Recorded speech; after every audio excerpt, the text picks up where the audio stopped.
health professional para lang makagamit po ng ating iTeracare. And then, bakit naman po si Dr. Ibay gumagamit ng iTeracare? Well, sabi ko nga po ganito, kami mga doktor, lahat kami ay isa lang po ang aming gusto mangyari, ang gumaling ang pasyente namin. Pero, iba-iba po kasi kami mga doktor, kanya-kanya po kami ng diskarte sa pag-treat ng pasyente. Makikita mo, di ba, pag minsan, itong doktor na ito, bakit ang binigay na gamot ito? Yung isa, pina-request yung laboratory, pero pag minsan, bakit iba-iba sila ng opinion? Ganun po talaga, kasi kaya nga po kanya-kanyang diskarte. So, bakit po ako naniniwala o bakit po ako gumagamit ng iTeracare? So, first and foremost po, yung una ay siyempre bilang doktor, skeptical din po ako niyan. Pero nag-research po ako. So nakita ko yung about terahertz. Una, maganda yung clinical trials po niyan, yung application sa medical, health benefits na makukuha natin kapag gamit ng terahertz. So ito po ang in-apply ngayon ng iTeracare. So marami na rin pong ginawang studies sa iTeracare na nakakatulong po talaga sa mga pasyente natin. So, siyempre, basil lang po yun doon sa mga clinical results.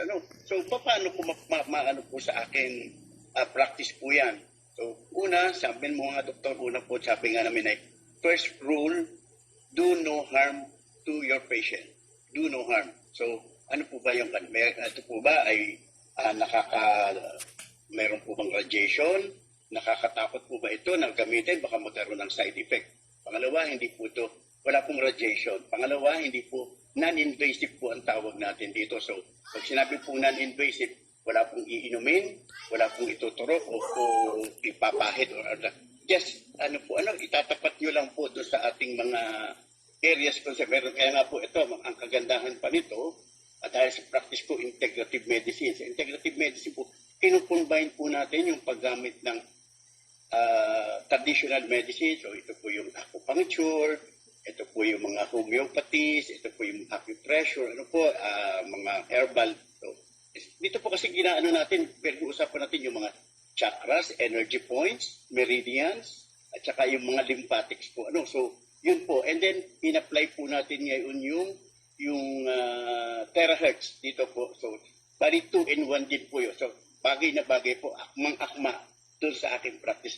And then, ito po ay sinubukan ko. So, maano ko muna po ito.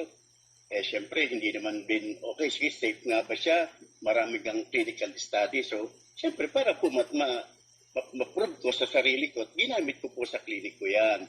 And then, yun na nga po, nung ginamit ko sa klinik ko, wow, lo and behold, ang dami pong pasyenteng natulungan ko. Sabi ko nga po nung una, nung unang ginagamit ko ang iTeracare, para bang pag may pumupunta sa aking pasyente, iniisip ko paano kaya ko matutulungan ang pasyenteng ito with the use of iTeracare. And gano'n na nga po ang nangyari. Ginamit ko po, mga ginamit ko sa mga serious skin problems. Yun po may mga low back pain, yung po may mga may mga lymph nodes, may mga bukol-bukol sa leeg.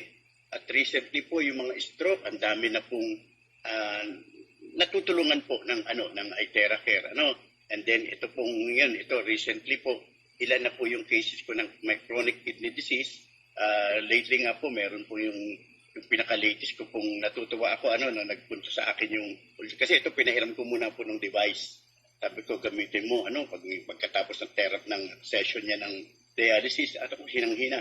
Pero pumunta sa akin kahapon o the other day, yung wife ng pasyente, sabi niya, ang laki pong tulong ng nagawa. Kasi hindi na po siya nang hihina ngayon. Siya po ngayon ay although hindi pa natin masasabi na marireduce o yung frequency ng kayang dialysis kasi 3 times a day.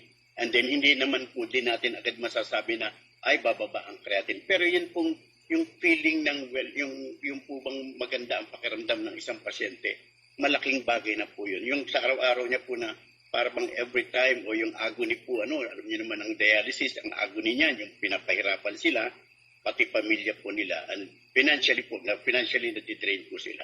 So yun po yung aking and then lately po meron akong isang kamag-anak, natutuwa po ako sa kanya dahil gumamit po siya ng iTeracare. So sabi niya, kasi may diabetes po siya, tumataas ang blood sugar. Sabi niya ay, bila niya pinakita pinakita sa akin, kuya, ito na po ang aking result ng aking blood sugar. Nagulat ako. Sabi ko, ano bang gamot mo? Baba, ang laki, from 300 hanggang 200 and pinakalitis niya 209. Sabi ko, ano iniinom mong gamot? Wala na daw siyang iniinom na gamot. Basta ginamit lang daw niya Itera ilang days, pero ang laki ng ibinaba ng kanyang diabetes. Pero siyempre, sinamahan niya ng konting dati daw, siya, yung kain niya, medyo inawan ng konti. Pero sabi nga, ang tagal ko pong uminom ng metformin. 2 years ko pong ininom.